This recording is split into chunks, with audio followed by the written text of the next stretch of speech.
வணக்கம், welcome back to PV Traders. இந்த வீடியோவில் வந்து டிசிஎஸ், இன்ஃபோசிஸ், HCL இந்த ஸ்டாக் ப்ரைஸ்லாம் பார்த்தீங்கன்னாக்கா 3200, 1600, 1500 அந்த ரேஞ்சில் வந்து ட்ரேட் ஆகிட்டு இருக்கு. விப்ரோவும் பெரிய கம்பெனி தான், பட் ஆனால் அதனுடைய ஸ்ட்ரைக் ப்ரைஸ்லாம் பார்த்தீங்கன்னாக்கா 260, 270 இந்த ரேஞ்சில் வந்து ட்ரேட் ஆகிட்டு இருக்கு. ஸோ அது ஏன் விப்ரோ வந்து சரியாக பர்ஃபார்மன்ஸ் பண்ணலையா, அந்த ஸ்ட்ரைக் ப்ரைஸ் வந்து லோவாக இருக்கிறது வந்து ஓகே தானா அப்படின்றத பற்றி தான் இந்த வீடியோவில் பார்க்க போகிறோம். அதுக்கு முன்னாடி நம்ம சேனலை சப்ஸ்கிரைப் பண்ணலைன்னா சப்ஸ்கிரைப் பண்ணி வச்சுக்கோங்க. இதில் stock market related information, pre market, post market, personal finance அது மாதிரி நிறைய யூஸ்ஃபுல்லான கண்டென்ட்லாம் போஸ்ட் பண்ணிகிட்ருக்கேன். டெஃபினட்டாக இது வந்து உங்களுக்கு யூஸ்ஃபுல்லாக இருக்கும். சரி, விப்ரோனுடைய ஸ்டாக் ப்ரைஸ் ஏன் கம்மியாக இருக்குது அப்படின்றத பார்க்குறதுக்கு முன்னாடி எல்லா ஐடி கம்பெனியினுடைய மார்க்கெட் கேப் வந்து இப்போ எவ்வளோ இருக்குது அப்படின்றத பார்ப்போம். ஸோ அதை பார்க்குறதுக்கு வந்து நீங்கள் வந்து ChatGPT ஓப்பன் பண்ணிக்கோங்க. ChatGPTயில் போயிட்டு நீங்கள் டைப் பண்ணிங்கனாக்கா உங்களுக்கு இது மாதிரி இன்ஃபர்மேஷன்ஸ் எல்லாம் வரும். ஸோ நான் என்ன சர்ச் பண்ணியிருக்கேன் அப்படின்னு பார்த்தீங்கன்னாக்கா, market capital of all leading IT companies in India அப்படின்னு போட்டேன். ஸோ இதில் வந்து நிறைய கம்பெனிஸ் இருக்குது. ஸோ இதில் வந்து நம்ம மெயினாக பார்க்க வேண்டியது வந்து இந்த டிசிஎஸ், இன்ஃபோசிஸ், HCL, விப்ரோ. இப்போ நீங்கள் வேறு ஏதாவது கம்பெனிஸோடு கம்பேர் பண்ணணும் அப்படின்னாக்கா நீங்கள் கம்பேர் பண்ணி பார்க்கலாம். ஸோ இதில் வந்து இப்போ நீங்கள் டிசிஎஸ் அப்படின்னு பார்த்தீங்கன்னாக்கா, இது வந்து வேல்யூ எல்லாமே மார்க்கெட் கேப் வேல்யூ எல்லாமே வந்து க்ரோர்ஸில் இருக்குது. பட் நம்ம வந்து ஷார்ட்டாக சிம்பிளாக பார்க்குறதுக்கு வந்து இந்த ட்ரில்லியனில் பார்க்கணும் அப்படின்னு சொன்னாக்கா 11.2 ட்ரில்லியன், இன்ஃபோசிஸ் வந்து 6.2 ட்ரில்லியன், HCL வந்து 4.3 ட்ரில்லியன், விப்ரோ வந்து 2.5 ட்ரில்லியன். ஸோ அது மாதிரி வந்து ட்ரேட் ஆகிட்டு இருக்கு. சரி, இதனுடைய இப்போ விப்ரோனுடைய ஸ்ட்ரைக் ப்ரைஸ் வந்து 260 அப்படின்னு இருக்குது. ஸோ இது வந்து 260ன்றது கம்மியான வேல்யூவா அப்படின்னு கேட்டிங்கனாக்கா டெஃபினட்டாக கிடையாது. ஏன் அப்படின்னு சொன்னீங்கன்னாக்கா, விப்ரோவை பொறுத்த வரைக்கும் இதுக்கு முன்னாடி, அதாவது அரவுண்டு 1 இயர் பேக் அவங்க என்ன பண்ணாங்கனாக்கா, ஸ்டாக் ப்ரைஸை வந்து ரெண்டாக ஸ்ப்ளிட் பண்ணி ஒரு போனஸ், அதாவது நீங்கள் ஏற்கனவே ஒரு ஸ்டாக் வச்சுருக்கீங்கனாக்கா இன்னொரு ஸ்டாக் தரோம் அப்படின்ற மாதிரி, அதாவது ஒரு ஸ்டாக்கை வந்து ரெண்டாக டிவைட் பண்ணி 2 ஸ்டாக்காக கொடுத்துருந்தாங்க. அதாவது ஒரு ஸ்டாக் வச்சுருந்தீங்கனாக்கா அந்த ஒரு ஸ்டாக்குக்கு அவங்க வந்து ப்ரைஸை கம்மி பண்ணி 2 ஸ்டாக்காக கொடுக்கறது. 700 ஸ்டாக்கை 350 2 ஸ்டாக்காக கொடுக்கறது.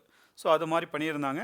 அதனால் வந்து உங்களுக்கு வந்து ஸ்டாக்கினுடைய கவுண்ட் வந்து இன்க்ரீஸ் ஆகும், பட் ப்ரைஸ் லெவலில் உங்களுக்கு வந்து எந்த வேரியேஷனும் இருக்காது. ஸோ அந்த ரீசனால தான் உங்களுக்கு விப்ரோனுடைய ஸ்டாக் ப்ரைஸ் வந்து 700லேருந்து இப்போ சடனாக 350 வந்தது. அதன் பிறகு இந்த மார்க்கெட்டில் வந்து கொஞ்சம் டவுன் ஆனதுனால இப்போ 260, 250 அந்த ரேஞ்சில் வந்து இப்போ போயிட்டுருக்கு. சரி, இப்போ இதில் வந்து விப்ரோனுடைய மார்க்கெட் கேப் அப்படின்னு பார்க்கும்பொழுது 2.5 இருக்குது. ஸோ ஒரு கம்பெனியினுடைய ஸ்டாக் ப்ரைஸை வந்து பேஸ் பண்ணி அந்த கம்பெனியை வந்து நம்ம ஜட்ஜ் பண்ணக்கூடாது.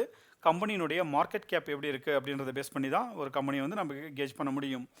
விப்ரோனுடைய மார்க்கெட் கேப் பார்த்தீங்கன்னா அரௌண்ட் 2.5. இது வந்து லார்ஜ் கேப் கம்பெனி. ஸோ விப்ரோவை பற்றி நம்ம சொல்ல வேணாம், விப்ரோ வந்து பெரிய கம்பெனின்றது எல்லாருக்குமே தெரிஞ்ச விஷயம். ஸோ இப்போ வந்து விப்ரோ வந்து நம்ம மற்ற கம்பெனிஸோடு கம்பேர் பண்ணி பார்க்கலாம். விப்ரோ வந்து ஒரு வேளை வந்து மார்க்கெட் கேப் வந்து இன்ஃபோசிஸ்னுடைய மார்க்கெட் கேப்பில் இருந்ததுன்னா அதனுடைய ஸ்ட்ரைக் ப்ரைஸ் என்னவா இருக்கும், இல்லை டிசிஎஸ்னுடைய மார்க்கெட் கேப்பில் இருந்ததுன்னா அதனுடைய ஸ்ட்ரைக் ப்ரைஸ் என்னவா இருக்கும் அப்படின்றத குயிக்காக ஒரு கால்குலேஷனில் பார்க்கலாம். இப்போ இதுக்கு வந்து ஒரு ஃபார்முலா இருக்குது. ஸோ இதில் வந்து இப்போ நீங்கள் எந்த கம்பெனிஸை வந்து கம்பேர் பண்ண போகிறீங்களோ அந்த கம்பெனியை வந்து ஃபஸ்ட்டு மேலே போட்டுக்கோங்க. இப்போ நான் ஃபஸ்ட்டு வந்து டிசிஎஸ்ஸை வந்து கம்பேர் பண்ணுறேன் அப்படின்னு வச்சுக்கோங்க. டிசிஎஸ்னோட மார்க்கெட் கேப் எவ்வளோவா இருக்குது, 11.2 ட்ரில்லியன் அப்படின்னு நினைக்கிறேன். ஸோ டிவைடட் பை 2.5 விப்ரோனுடைய மார்க்கெட் கேப், இது ரெண்டையும் டிவைட் பண்ணி அதை வந்து விப்ரோனுடைய ஸ்டாக் ப்ரைஸ்னால் மல்டிப்ளை பண்ணுங்கள். எந்த கம்பெனிக்கு வந்து வேல்யூ கண்டுபிடிக்கணும்னு நினைக்கிறீங்களோ அந்த கம்பெனிஸ்னுடைய ஸ்டாக் ப்ரைஸை வந்து இதில் ஆட் பண்ணிக்கணும். இதில் பண்ணிங்கனாக்கா அரவுண்டு 1164 வருது. ஒருவேளை விப்ரோவுக்கு வந்து டிசிஎஸ்னோட மார்க்கெட் கேப் இருந்ததுன்னா அதனுடைய ஸ்டாக் ப்ரைஸ் என்னவாக இருக்கும்னு பார்த்தீங்கன்னாக்கா 1164 இருக்கும். இதுவே நீங்கள் வந்து இன்ஃபோசிஸோடு கம்பேர் பண்ணிங்கனாக்கா இன்ஃபோசிஸினுடைய மார்க்கெட் கேப் எவ்வளோவா இருக்குது, 4.3 அப்படின்னு நினைக்கிறேன், 4.3 ஆர் 4.4. ஸோ டிவைடட் பை 2.5 விப்ரோனுடைய மார்க்கெட் கேப் இன்ட்டு விப்ரோனுடைய ஸ்டாக் ப்ரைஸ் 260. இதை டிவைட் பண்ணிங்கன்னா அரவுண்ட் 447 இருக்கும். ஸோ இப்படி தான் வந்து நீங்கள் வந்து அதை மார்க்கெட் கேப்பை பேஸ் பண்ணி தான் இதை கண்டுபிடிக்கணும். மார்க்கெட் கேப் வந்து அதிகமாக இருந்ததுனாலே ஸோ அந்த கம்பெனி வந்து டெஃபினட்டாக இது வந்து லார்ஜ் ஸ்கேல் கம்பெனி. ஸோ இதில் ஏதாவது கொஷின்ஸ் இருந்தாலோ இல்லை உங்களுக்கு ஏதாவது இல்லை வேறு ஏதாவது டீட்டெயில் வேணும் அப்படின்னு நினச்சிங்கனாலோ கமெண்ட் செக்ஷனில் சொல்லுங்கள். இது சம்மந்தமான நிறைய வீடியோஸை வந்து நான் அப்லோட் பண்ணுறேன். Thank you very much. பை.